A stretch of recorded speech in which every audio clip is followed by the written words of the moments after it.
Assalamualaikum warahmatullahi wabarakatuh. Yang terhormat kepada Bapak Muhammad Lutfi, SEMSI, selaku dosen mata kuliah auditing, izinkan kami dari kelompok 2 mempresentasikan hasil kerja kelompok kami yang berjudul Standar Profesional Akuntan Publik, Kode Etik Prosedur Akuntan Publik, dan Prosedur Analitis. Pada kesempatan kali ini, kami kelompok 2 yang terdiri dari saya sendiri, Renia Mersanda, lalu ada Alifa Nur Adila, Maya Sari, Filia Wulandari, dan Indah Yunitias ingin menyajikan topik yang kami persiapkan, yaitu Standar Profesional Akuntan Publik, Kode Etik Prosedur Akuntan Publik, dan Prosedur Analitis. Pembahasan yang pertama yaitu latar belakang. Standar Profesional Akuntan Publik merupakan seperangkat pedoman dan prinsip yang harus diikuti oleh akuntan publik. Dalam menjalankan tugas dan profesinya, standar ini dibuat untuk memastikan bahwa praktik akuntansi dilakukan dengan cara yang transparan, objektif, dan sesuai dengan regulasi yang berlaku. Kode etik berfungsi sebagai pedoman moral dan profesional bagi akuntan publik untuk menjaga standar tinggi dalam praktik akuntansi. Kode etik sendiri bertujuan untuk memastikan bahwa akuntan berperilaku jujur, transparan, dan menghindari konflik kepentingan dalam memberikan layanan kepada klien. Standar audit atau SA mengatur tentang penggunaan prosedur analitis oleh auditor sebagai pengujian substantif. SA ini mengatur tanggung jawab auditor untuk melaksanakan prosedur analitis pada tahap akhir audit yang akan membantu auditor pada waktu merumuskan suatu kesimpulan keseluruhan atas laporan keuangan.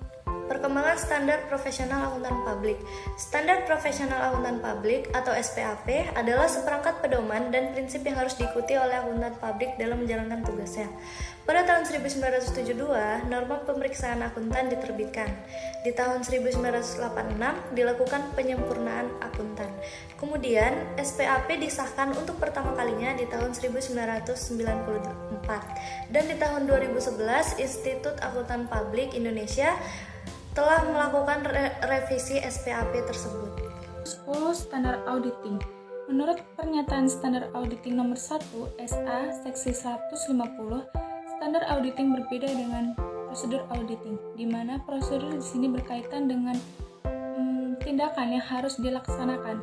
Sedangkan prosedur adalah kriteria atau ukuran hidup kinerja tindakan yang berkaitan dengan tujuan yang hendak dicapai melalui penggunaan prosedur tersebut. Standar auditing yang telah ditetapkan dan disahkan oleh Ikatan Akuntan Indonesia terdiri dari 10 jenis standar yang dikelompokkan menjadi 3 golongan besar, yaitu standar umum, standar pekerjaan lapangan, dan standar pelaporan. Standar yang pertama adalah standar umum. Standar umum di sini bersifat pribadi dan berkaitan dengan persyaratan auditor serta mutu pekerjaannya. Standar pekerjaan lapangan berkaitan dengan pelaksanaan pemeriksaan akuntan yang di lapangan, mulai dari pelaksanaan audit, terus yang kedua adalah evaluasi pengendalian intern, dan yang ketiga adalah pengumpulan bukti-bukti audit. Standar pelaporan. Standar pelaporan terdiri dari 4 standar yang merupakan pedoman bagi auditor independen dalam penyusunan laporan auditnya. Selanjutnya ada Kode Etik Akuntan Indonesia. Adalah pedoman bagi para anggota Ikatan Akuntan Indonesia untuk bertugas secara bertanggung jawab dan objektif.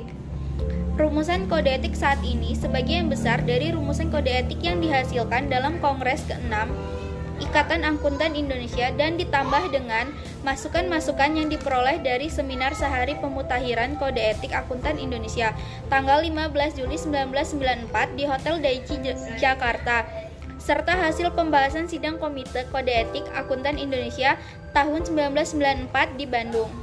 Pernyataan etika profesi. Yang pertama, tentang integritas, objektivitas, dan independensi. Yang kedua, tentang kecakapan profesional. Yang ketiga, tentang pengungkapan informasi rahasia klien. Yang keempat, tentang iklan bagi kantor akuntan publik. Yang kelima, tentang komunikasi antar akuntan publik.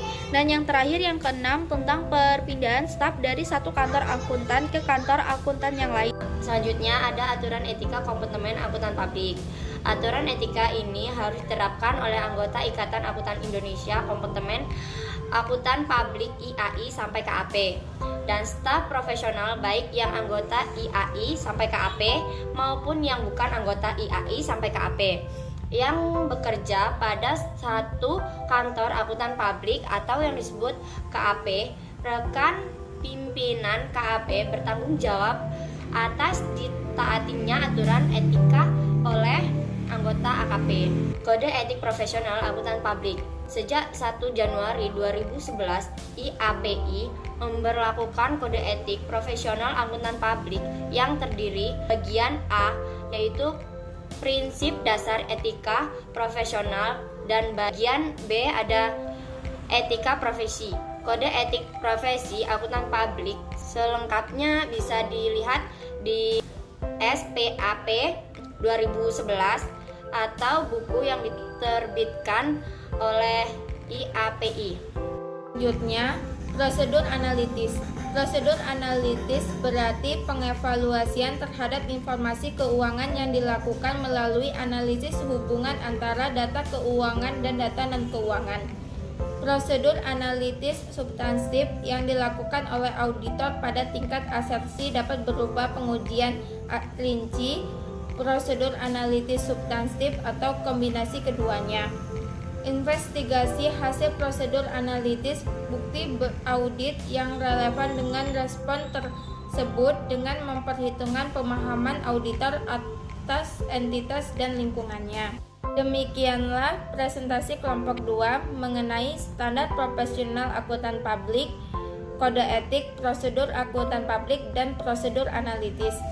Dari pembahasan yang telah disampaikan dapat kami simpulkan bahwa standar profesional akuntan publik yang mengatur kinerja mereka memastikan laporan keuangan yang disusun akurat, transparan, dan sesuai dengan prinsip akuntansi yang berlaku. Kode etik prosedur akuntan publik menjadi pedoman bagi akuntan untuk menjalankan profesinya dengan integritas, etika, dan tanggung jawab. Kode etik ini mencakup prinsip-prinsip dasar seperti kejujuran, kerahasiaan informasi klien, serta profesionalisme yang tinggi dalam bertindak. Terima kasih atas perhatian yang diberikan. Semoga informasi yang kami sampaikan dapat bermanfaat. Kami akhiri. Wassalamualaikum warahmatullahi wabarakatuh.